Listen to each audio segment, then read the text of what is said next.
अस्सलाम वालेकुम दोस्तों। आज का मेरा जो टॉपिक है वो मेरा सेठ लोगों के ताल्लुक़ से एक सवाल है। जो मालेगांव के सेठ हजरात हैं वो जो नाइंसाफ़ी कर रहे हैं, मज़दूरी वगैरह कम देना एक अलग चीज़ है, पर मज़दूरों के दो तबके के दरमियान जो नाइंसाफ़ी कर रहे हैं इस बारे में मैं बात करना चाहूँगा। और मैं बात कर रहा हूँ ज़ातू कारीगर और रोकड़ा कारीगरों के दरमियान जो फ़र्क किया जाता है, जो नाइंसाफ़ियाँ किया जाता है, इस बारे में कि किस तरह से हमारे सेठ हजरात रोकड़ा कारीगरों को ज़्यादा पैसे देते हैं और उनके खुद के जातू कारीगरों को कम पैसे देते हैं। तो चलिए बिना टाइम गंवाए वीडियो को शुरू करते हैं। अस्सलाम वालेकुम दोस्तों। तो मैं हूं फैयाज़ अहमद अंसारी और आप देख रहे हैं फैयाज़ ब्लॉगर चैनल।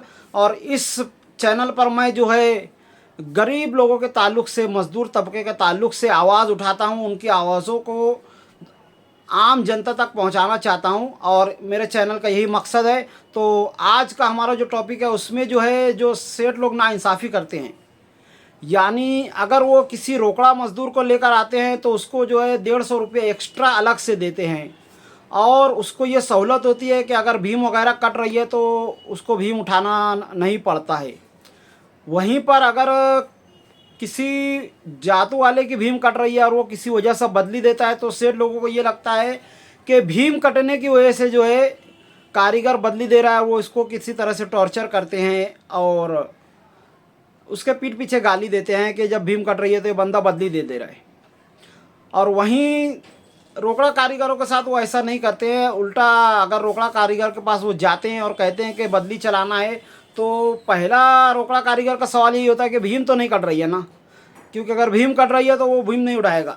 और इसके लिए जो है बेचारे दूसरे जातू कारीगर लोग उस रोकड़ा कारीगर की भीम उठा कर भी देते हैं। और अगर 2-2.5 घंटा उसका लूम बंद रहता है तो उसको उसकी खोटी भी मिल जाती है।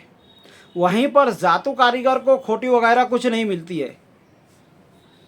इसी तरह सुबह जब या शाम को जब रोकड़ा कारीगर की ड्यूटी ख़त्म होती है तो उसको जगह पर उसका पैसा दे दिया जाता है।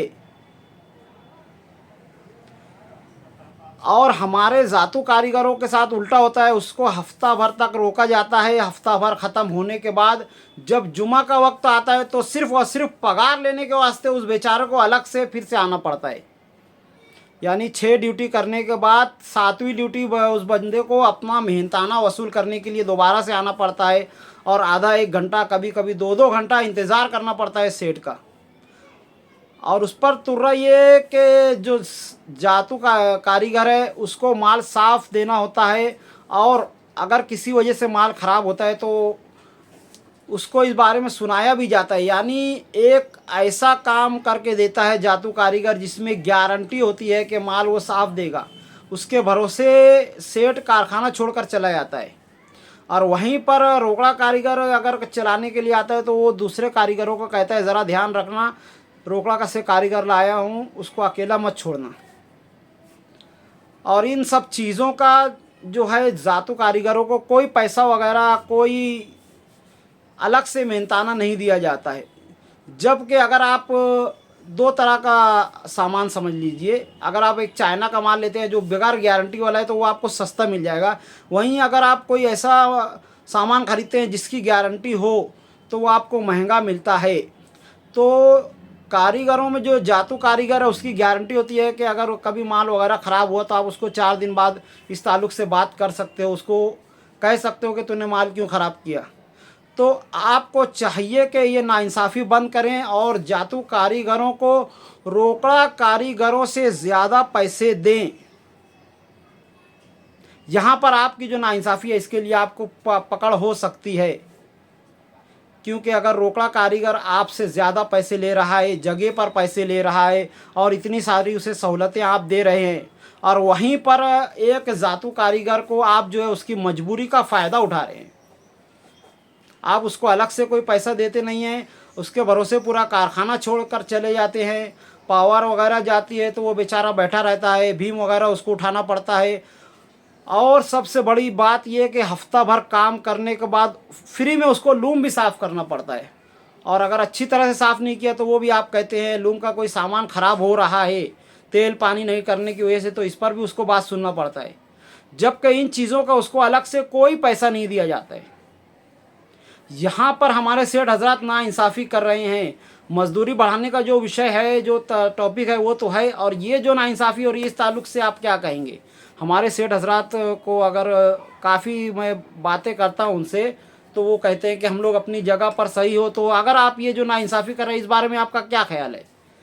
कमेंट में ज़रूर बताएं कि आप इसका क्या बहाना कर सकते हैं अल्लाह के यहाँ पर, और या फिर मेरे इस जवाब में आप क्या कहना चाहते हैं? क्योंकि किसी भी तरह से देखें तो जादू कारीगर की मेहनत रोकड़ा कारीगर से कहीं ज़्यादा होती है, भरोसेमंद होती है, और उसे उल्टा मेहनताना कम दिया जा रहा है। उसके बदली देने पर आप सवाल करते हो, जबकि रोकड़ा कारीगर जब चाहे आए, जब चाहे जाए। तो यहाँ पर जो है नाइंसाफ़ी आप सेठ हजरात कर रहे हैं।